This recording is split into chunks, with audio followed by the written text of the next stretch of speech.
the Tampa Bay Buccaneers surprised me and surprised a lot of people. They have signed Tom Brady. The length of the deal hasn't been announced yet, but it is expected to pay him somewhere around $30 million per year.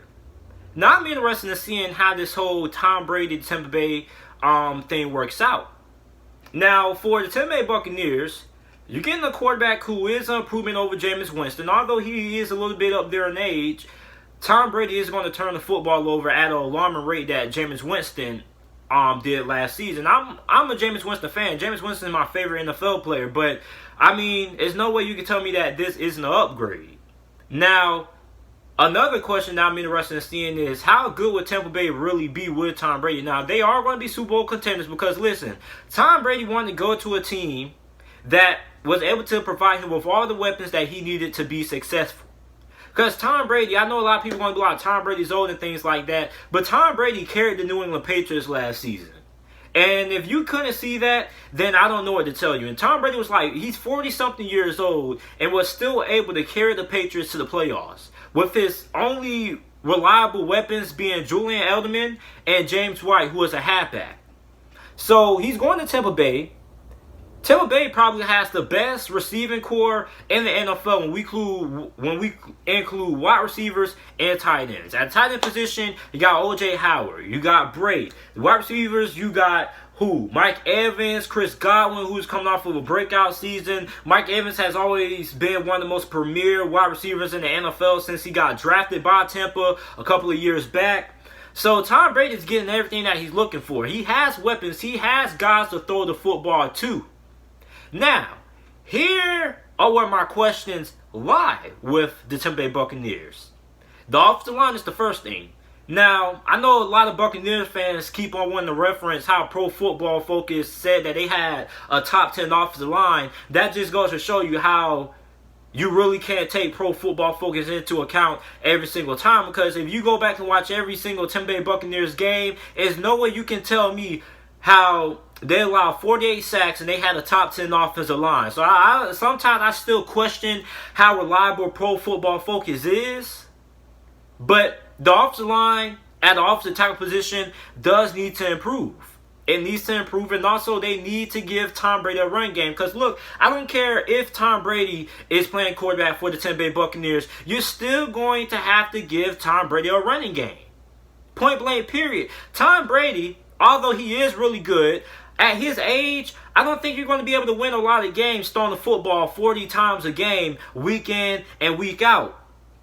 So if you're the Tampa Bay Buccaneers, you got to improve the halfback position and you got to improve the offensive line. Now, luckily for the Buccaneers, it is plenty of options available at the halfback position, specifically Melvin Gordon. Now, Melvin Gordon is going to be fairly cheap because the market for Melvin Gordon is very, very low right now.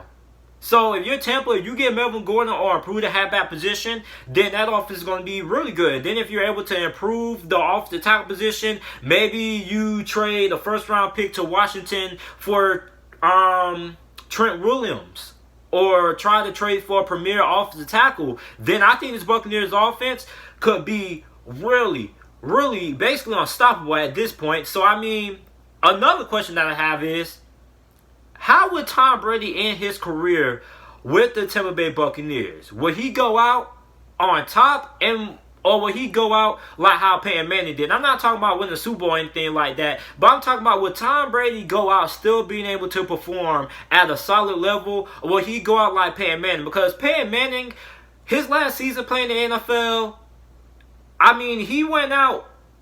He wasn't the same Peyton Manning he was when he initially started out with the Denver Broncos. I remember watching it. Peyton Manning was playing in a Thursday night game with the Kansas City Chiefs. He broke some kind of record. I don't know if it was a passing touchdown record or passing yards record, but he broke some kind of record. And after he broke that record, he just... boom!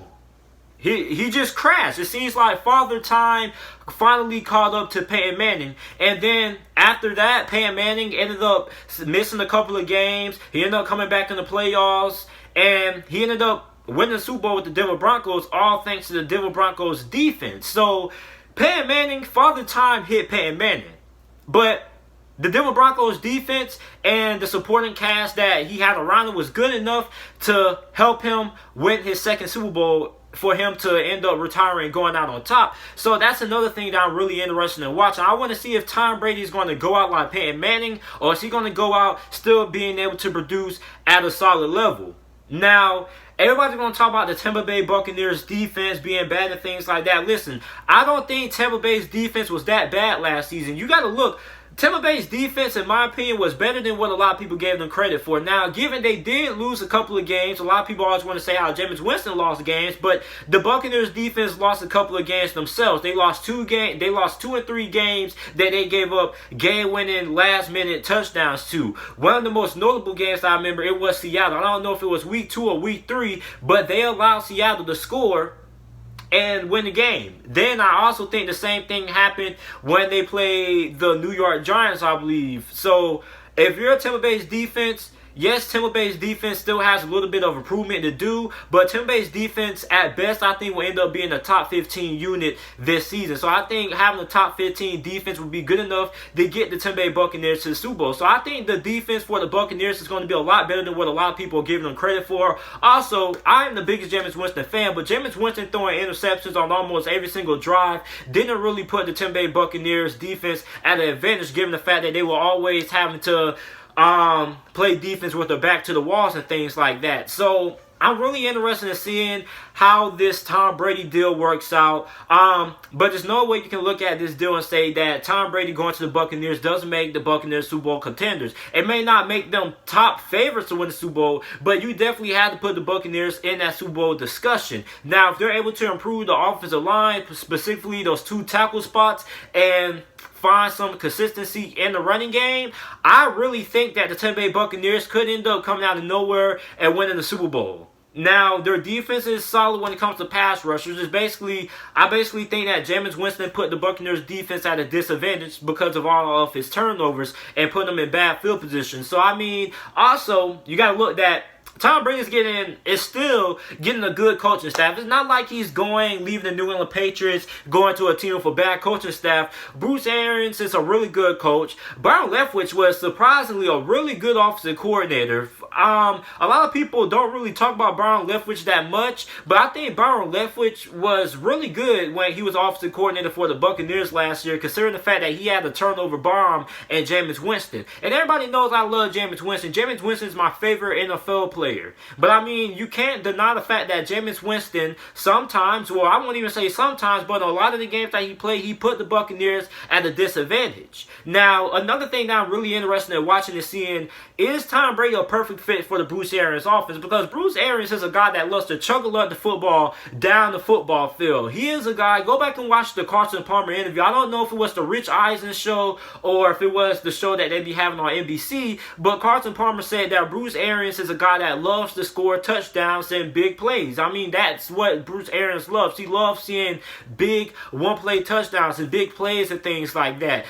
My question is, does Tom Brady, at his age, still have the arm strength that he can fit those passes in the tight windows and run the Bruce Arians system the way that it has to be ran? Because, listen, if you're going to play for Bruce Arians, I don't think Tom Brady should be dinking and dumping his way and the Bruce Arians offense like what he had to do with the New England Patriots. So, I mean, I'm really interested in seeing, is Tom Brady going to be a good fit for the Bruce Arians offense? Now, a lot of people just think about how Tom Brady doesn't turn the football over and Tom Brady is just is the greatest quarterback ever played. I understand that. But you still got to look at the schematical fit. This isn't the New England Patriots. This is Tom Brady's going to be learning a new system for the first time in his whole entire NFL career in 20 years that he's been in the NFL. So he's going to have to learn the playbook. He's basically going to be starting all over again, basically. So I want to see what Tom Brady does in his first year in the Bruce Arians offense. Now, let me know what you guys think about this down in the comment section down below. I think that Tom Brady is good enough to get the Tampa Bay Buccaneers into that Super Bowl discussion. Will they win the Super Bowl? I don't know yet. I still need to see a lot more out of Tampa Bay. I still think they need to address the halfback situation, whether they still want to keep Ronald Jones or whoever, or they're going to address the offensive line or anything like that. So for the Tampa Bay Buccaneers, it is still a lot of work that has to be done to this team. But for right now, I I do think that they are Super Bowl contenders, but I won't say that they're necessarily Super Bowl favorites until I see some more improvement. So let me know what you guys think. Thanks for watching, and peace.